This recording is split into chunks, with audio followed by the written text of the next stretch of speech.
힘든 어려움과 마주쳐야 되는 것입니다. 연어가 살던거기에 되어서 역행에서 올라오지 않습니까? 역행에서 올라오는데 바위도 뛰어넘는다는 거예요. 큰 이 폭포가 떨어지는 거기도 타고 올라간다는 거 아니에요. 엄청난 역경입니다. 그 연어에게는 엄청난 힘든 일입니다. 그런데 포기하지 않냐고 정면으로 맞서 싸워서 이기는 거예요. 그런 것을 통해서 우리는 영적인 교훈을 삼아야 돼요. 그런 것을 통해서 내 인생의 교훈을 삼을 줄 알아야 돼요. 하나님의 놀라운 도우심이 임하게 될 줄로 믿습니다. 세 번째로 현재 어려움을 이겨내는 일이 역경지수를 높이는 일이라면 어떻게 해야 될까? 희망을 가지십시오. 희망. 5절 읽습니다. 시작. 두려워하지 말라. 내가 너와 함께하여 내 자손을 동쪽에서부터 오게 하며 서쪽에서부터 너를 모을 것이니. 할렐루야. 하나님께서 역사하셔서 결국 이스라엘이 역경을 극복하게 될 것이다 그 말입니다. 이스라엘 백성에게 정말 큰 희망의 말씀이 아닐 수 없습니다. 이 말씀은 이스라엘 백성들에게만 희망이 있는 말씀이 아니라 저와 여러분에게도 희망을 주는 말씀인 줄 믿습니다. 두려워하지 말라. 내가 너와 함께하여 내 자손을 동쪽에서 오게 하여 서쪽에서부터 모을 것이다. 두려워하지 말라고 하는 이 귀한 말씀 여러분 붙잡으십시오. 동양화가 성태원이라고 하는 그런 독특한 소재의 글을 사진을 올려놨는데 저분이 성태원이라는 화가인데 저분은 어떤 그림을 그리기로 유명한 닭을 그리는 걸로 유명하시더라고요. 닭을 어떻게 그리냐? 날아다니는 닭입니다. 그림 보십시오. 날아다니는 닭. 그냥 땅에 있는 닭이 아니라 그냥 날아다니는 닭입니다. 새처럼 날아다닙니다. 그래서 개인전 이름이 나라라 닭입니다. 이분은 어려서 고흐의 그 해바라기라고 하는 그림을 보고서 감동을 받아서 그림을 그리기로 했답니다. 가난과 고독 그리고 절망 속에서도 열정적으로 그림을 그려가던 그 고흐에게 도전과 감동을 받았던 것이죠. 특히 고흐가 그림을 통해서 절망하고 있는 사람들에게 희망을 주는 것을 소명으로 삼아 그림을 그려왔다는 것에서 큰 감동을 받습니다. 이 화가로 성장한 성태원 화가는 닭을 주 소재로 삼게 됩니다. 새면서도 날개가 퇴화돼서 날지 못하는 닭에 초점을 맞춘 것이죠.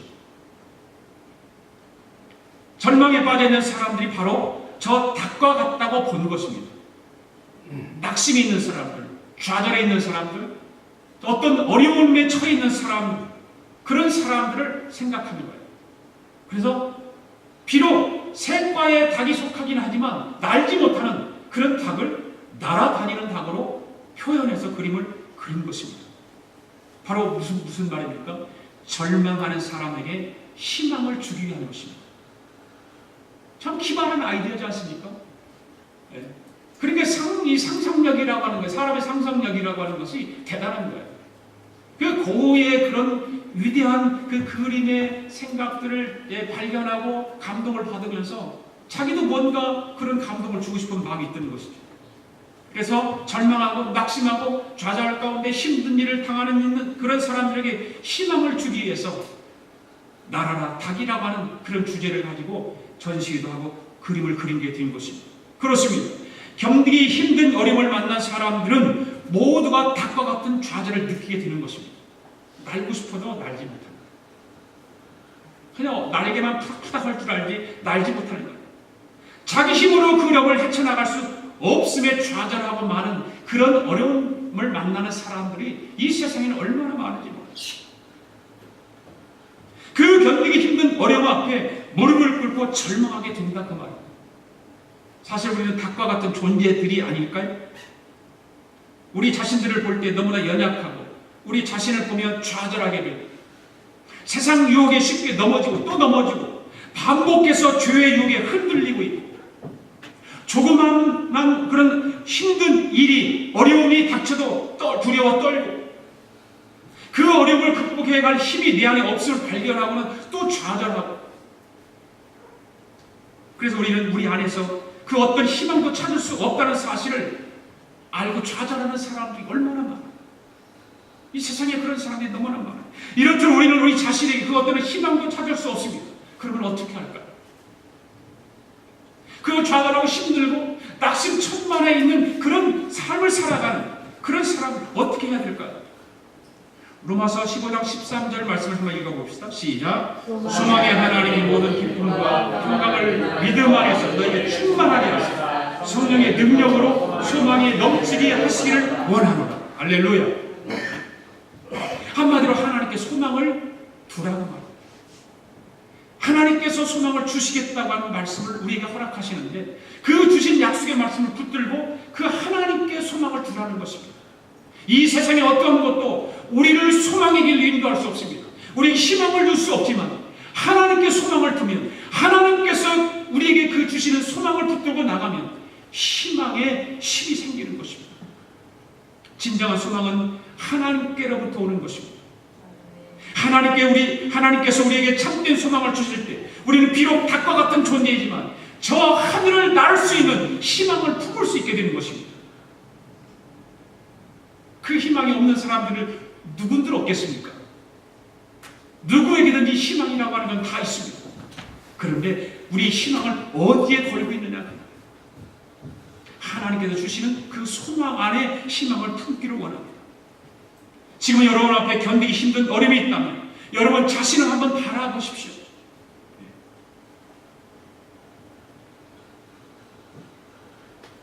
그리고 또 한번 여러분이 지금 견디기 힘든 어려움이 있다면 여러분 자신을 바라보지 마십시오. 더 깊은 좌절을 느낄 뿐이라 그 말입니다. 깨닫고 내가 세상으로 향했던 그 나의 믿음과 신앙이 다시 하나님께서 주시는 그 소망의 끈을 붙들고 나가는 그 믿음으로 성숙시켜 나갈 때 내 어려움과 내 앞의 고난과 지금 나의 앞에 있는 힘든 일들이 하나님으로부터 해결받게 된다는 사실을 믿음으로 간직할 수 있기를 바랍니다. 바로 하나님을 바라보는 것입니다. 하나님께서 여러분에게 새로운 희망을 주실 줄로 믿습니다. 하나님을 바라보는 사람에게 내가 너와 함께하니라, 내가 너를 붙들리라, 소망의 하나님의 모든 기쁨과 평강을 믿음 안에서 너에게 충만하게 하시겠다고 하는 그 약속의 말씀을 붙들고 나가면 하나님께서 새로운 희망을 우리에게 주시는 것입니다. 그래서 하나님께서 주시는 희망을 붙잡으십시오. 그 희망을 붙잡으십시오. 그때 역경지수가 오르게 될 것이고 그러면 어려움을 극복할 수 있게 되는 것입니다. IQ가 중요한 것이 아니라 EQ가 중요한 것이 아니라 역경지수를 높이는 AQ가 중요하다는 사실입니다. 그걸 높여야 되는 거예요. 사랑하는 여러분, 우리가 성공적인 인생을 살아가려고 할 때 우리 앞에 참기 힘든 어려움들이 파도처럼 밀려옵니다. 그래서 성공적인 인생을 살아가기 위해서 역경지수를 높여야 한다 그 말입니다. 역경지수를 높이려면 우선 믿음을 굳건히 해야 되는 것입니다. 그리고 역경과 맞서는 투지를 길러야 되는 거예요. 어떤 사람은 약해서 막 약해요. 그래서 신앙생활도 믿음도 약해서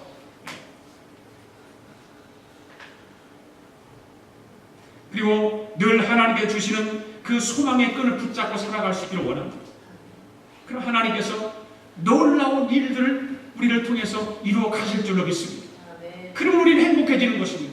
우리 인생 살아가는 건 신나는 것입니다. 기쁨이 있는 것입니다.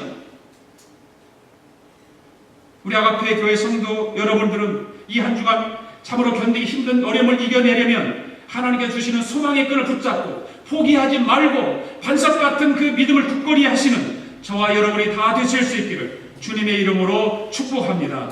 기도드리겠습니다. 하나님 아버지 감사합니다. 우리 앞에 있는 견디기 힘든 어려움들을 이겨낼 수 있는 믿음을 주시옵소서. 하나님만 바라보며 하나님께서 주시는 소망을 붙잡고 나아가는 믿음을 주시옵소서. 어떤 어려움 앞에서도 소망의 끈을 놓지 않게 하시고 믿음을 굳건히 하여 승리하는 사랑하는 성도들 되도록 성령님께서 인도해 주시옵소서. 감사드리며 예수님의 이름으로 기도드립니다. 아멘. 우리 다 일어나셔서 찬양 드리겠습니다. 십자가 붙들고 살아갈 수 있는 그런 은혜의 찬양입니다. 목적없이 나를 다가겠네. 소망도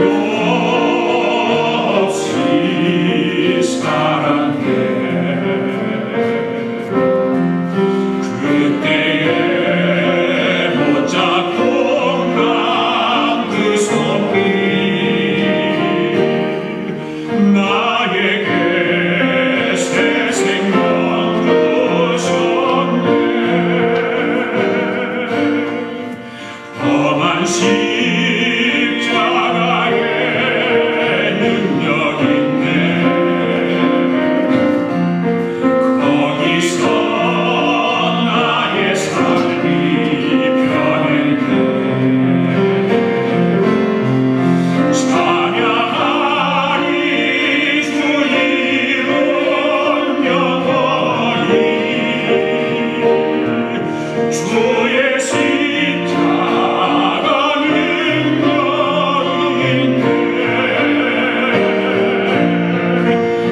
걱정